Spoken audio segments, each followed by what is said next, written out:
My name is Sharmeen, and with me in studio today, I am joined by Hetal Lakdawala, an expert in the field of finance, who is now helping everyday people and small businesses with their numbers. Hetal, welcome to On the Spot. Thank you, Sharmeen. For anyone meeting you for the first time, Hetal, what is it that you do and what kind of businesses do you support in your profession?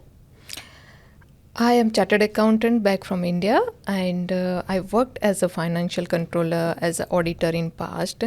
And in Australia, I always like to start with the numbers, because before going to the taxation, it's also important to understand their accounts, their numbers, how it is working. And that's why I have started doing a bookkeeping here. So I have my own business of bookkeeping in Australia. Hetal, in the current economy that's being driven and impacted by the war, inflation, and with supply chain kind of going all over the shop, what is the biggest mistake you would say that you're seeing small businesses make at this point? Small businesses is doing their businesses, but they are budgeting, like they are thinking last year they have achieved this much sales or this much income, so this year also they are gonna achieve that, but they don't see that because of all the current situations their income is reducing. Not only reducing, maybe it is staying same, but at the same time their expenses are increasing much more than they are expecting. So that is like their profit margin or their cash margin is reducing. And in terms of inflation and supply chain, how is it affecting households? Same way how it affect the business, because household is ultimately a small business. A small business. I love that. I love that analogy. That's ultimately small business. So your income has not increased drastically in last 1 year, but your expenses definitely. And I really like that, and we're going to circle back to that point later in the chat. And just moving on a little from there, what are the top 3 cost areas, 1 for small businesses and 2 for households? The fixed expenses like rent or mortgage if you have. So same applicable for business and household. That's the biggest expenses for everyone. Second thing are fixed expenses like utility or like ongoing fixed charges. And third is always like for household, it would be more like ongoing expense of grocery or whatever you say. But for the business is same, what you need to running the business. So they are main 3 costs they are looking at. And in saying that these are the top 3 costs, Hetal, there is that point where you feel you're financially tight, but there's also a point where you say you're financially overcommitted. So how would you kind of distinguish between the two?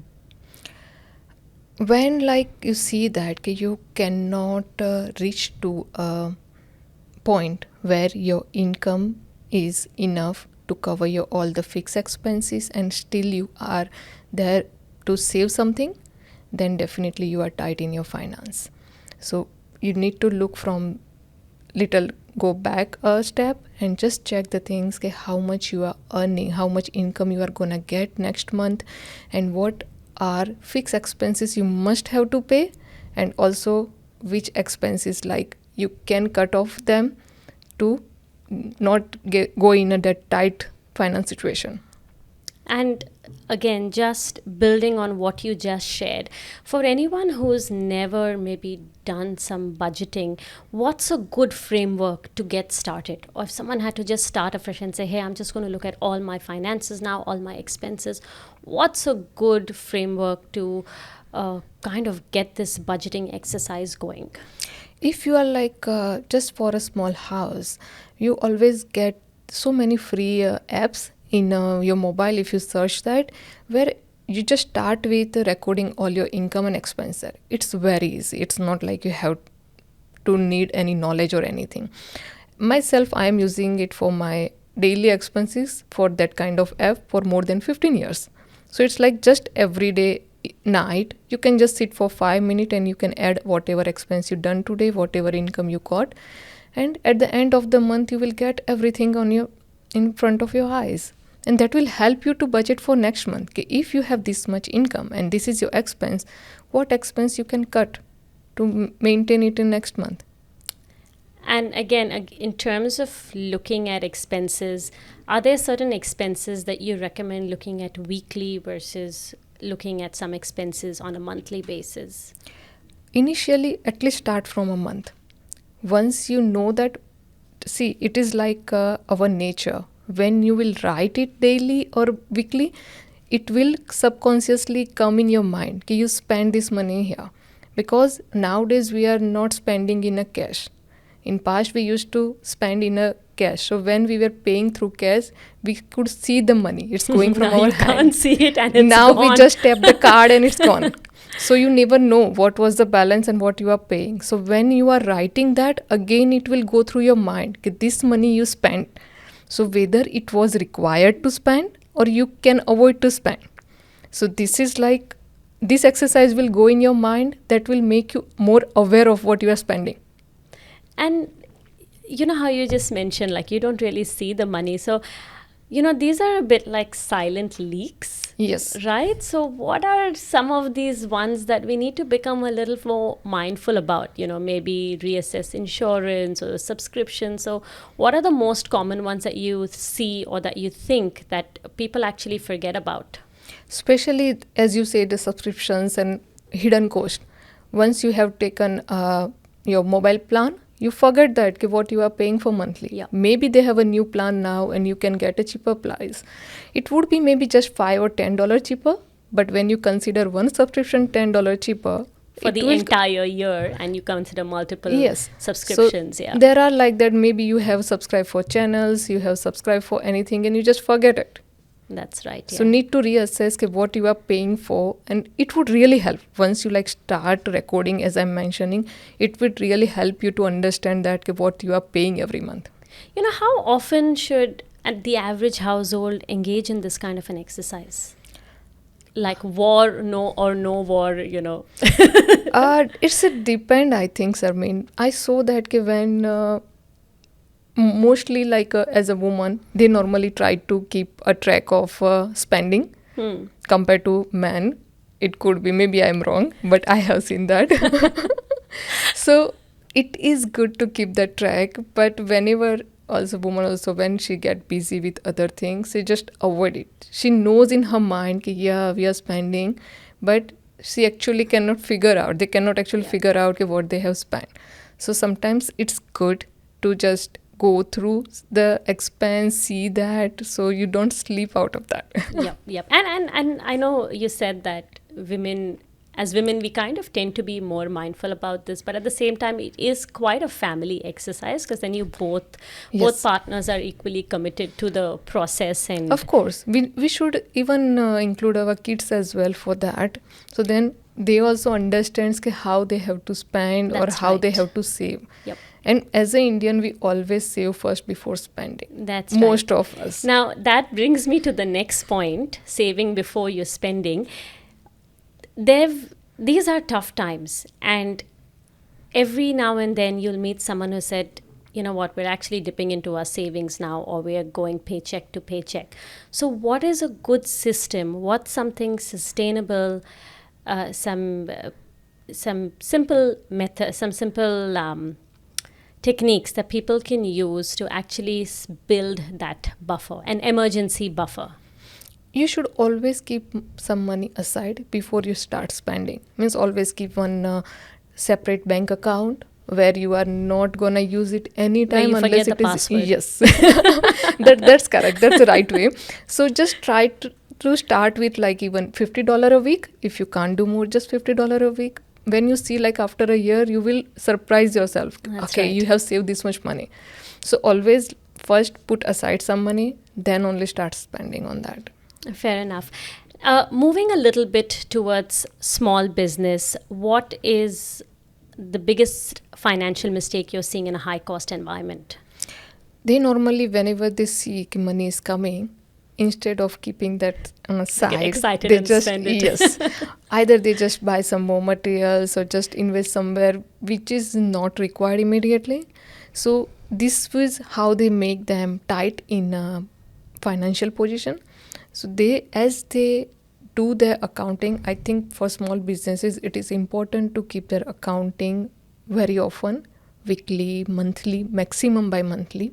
So end of the month you know the figures, ke how much GST you are going to pay, how much tax you need to pay at the end of quarter. Though you have to pay end of quarter or end of the year, but you know the amount and you can keep that aside. Same way like a household, they should also have a separate bank account just for GST, income tax, and keep that money aside. So at the end of any period, you are not blown up with like very big amount to pay to ATO. But small businesses would kind of be in this conundrum, especially where we are seeing prices increase due to supply chain changes, right? And is that a reason you say they're buying, or is that just a general behavioral thing that you've observed? It's a general behavior as well. And right now, when that's because of like all the price inflation and everything, supply chains are like price are increasing much more. So at that time, they cannot suddenly increase their sales price. So their income is not drastically gonna change. So they have to check the factors where they can save some cost. If the supply chain cost is increasing, they should try something where, for example, expense like advertisement or marketing, when they see it's not working well, just stop them for a time being and they can continue later. So such kind of small costs they can save in between to maintain their cash flow. Apart from advertising and marketing, like you said, which is an area you feel that small businesses can cut down their expense, what are maybe some other areas? Other most cost they are paying, it is for labor.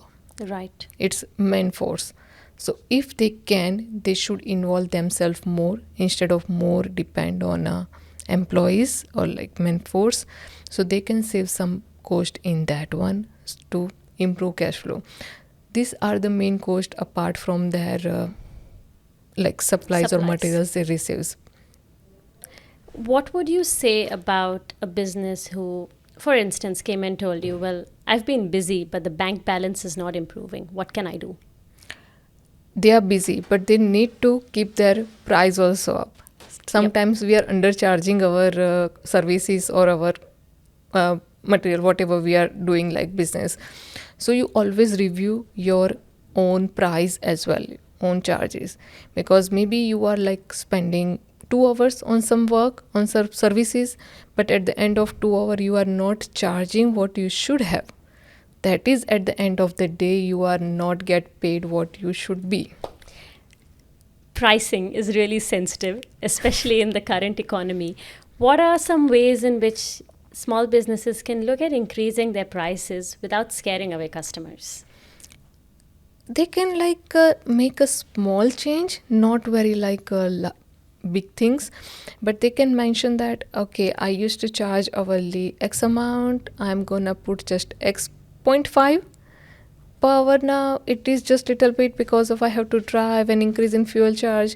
So some nicely when you just explain to clients and they really value your services, they're not gonna object for this one. So definitely it is good way to nicely put to the client or service, and everyone understands that. And are you seeing a lot of businesses struggle with debtors and late payments? Not many. Okay. Not many. I have seen that like people are like businesses are ultimately people. People understand each other. They know that okay, situation is like this. If our business is suffering, other businesses are suffering as well. So normally I haven't seen there are the very long debtors or anything. But yes, there are businesses who are some way they are little lazy to follow up.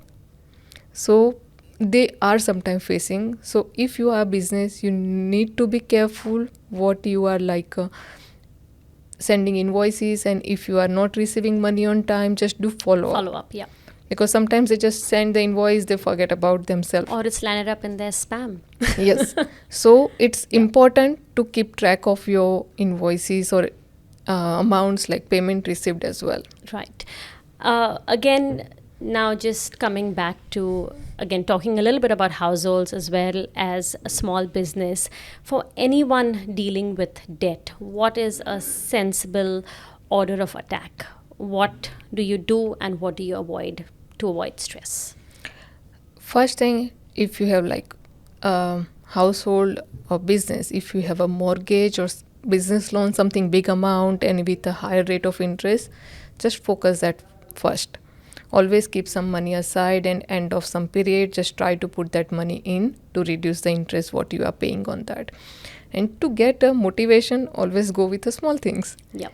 If you have something, you have your mobile phone on installment, you can just pay that off and you will feel like, okay, now I don't have to Just pay for one my thing instruments. off the list, right? So always target two things. One is very big, which is like paining the most, and one small things that will give you motivation to keep going. Right. Hetal, I'm in awe of the fact that you've actually shared some really practical tips and strategies for people to deal with their household expenses, as well as extend that thinking into small business, or the other way, whichever way you want to look at it. Now, this brings us to the end of the more fun part, which is Okay. the rapid fire. All right, but we'll still keep it connected to our topic today. So rapid fire is short, quick answers. We have maybe about 120 seconds or so, and we're going to see how good you are in not just number crunching, but word crunching as well. Are you ready, Hetal? Okay, yeah, let's go. Okay, let's do this. One golden money rule for the next 90 days. Save first before spending. One expense category most people underestimate. Rent. Best quick win to improve cash flow. Just try to find a new ways to increase your income. One habit that quietly ruins finances.